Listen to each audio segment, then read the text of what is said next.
ليك حق ومش عارف تاخده، في ميراث ومش عارف تمتلكه. في هذا الصباح الرب يرد حقك وتمتلك ميراثك.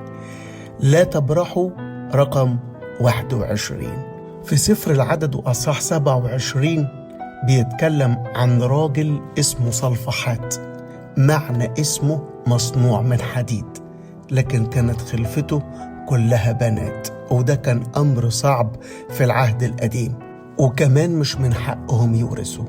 بس البنات دول غيروا قوانين، وكان عندهم جراءة قوية جدا إنهم ياخدوا وبقوة، وكان عندهم إصرار إنهم يمتلكوا. هم 5 بنات وأسمائهم بيحكوا قصتهم.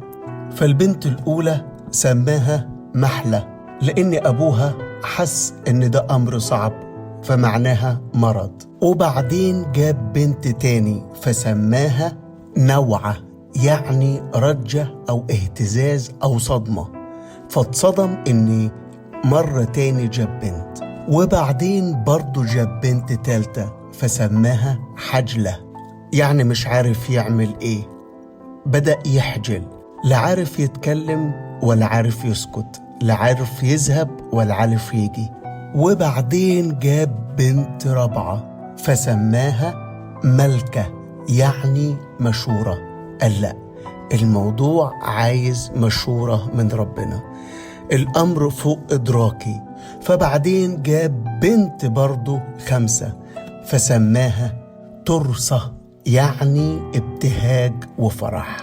وال5 دول كونوا قصة حياة صلفحات المصنوع من حديد، بدأت بالمرض وانتهت بالابتهاج. فعرف يطلع باختبار عظيم. لو انت عديت في أوقات صعبة وفي حيرة وفي صدمات وفي ضغوط وفي أمور مش عارف تتعامل معاها إزاي وتواجهها كيف، أقول لك اطلع باختبار عظيم واطلب مشورة من الرب، وهتلاقي الفرح والابتهاج يملى كيانك ويشبعك ويرويك في اسم يسوع.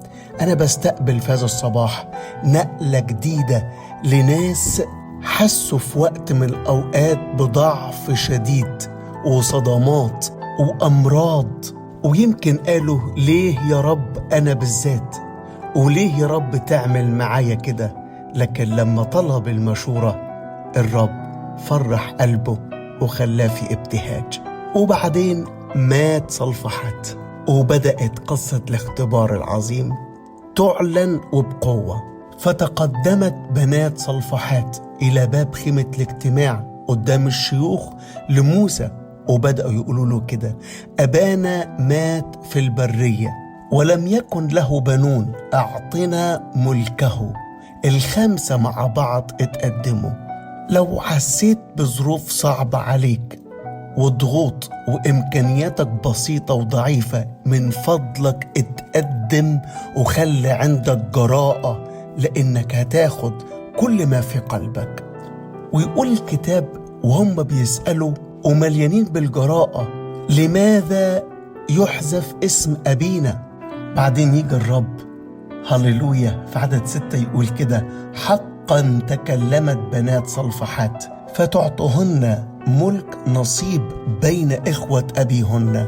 بحسب العرف اليهودي في الوقت ده ملهمش نصيب ولا ليهم حق، لكن الرب رجع حقهم وقال كده: حقا تكلمت بنات صلفحات. الرب بيشوف كل واحد فينا لا يستسلم، يكون عنده جراءة، عنده مثابرة، يعرف إن ليه نصرة وغلبة في الرب. الرب السيد قوتي يجعل قدمي كالأيائل. فالرب يرد حقك ويرجعه ليك ويديك نصرة وغلبة. هللويا يا رب. أنا بصلي من أجل كل أخ وكل أخت حسوا في وقت إنهم تعبانين وملهمش حق وضاعت كل حقهم وحاسين بالضعف وعدوا في المرض والصدمة وبدأوا يحجلوا، لكن طلعوا بمشورة قوية منك فتمتعوا بابتهاج وفرح، فثابروا وتمسكوا في اسم الرب يسوع. في فرح جاي على حياتك وحياتك، في إطلاق، في رجوع لحقوق النهاردة. قول كده: لم يبقى ظلف في اسم الرب يسوع.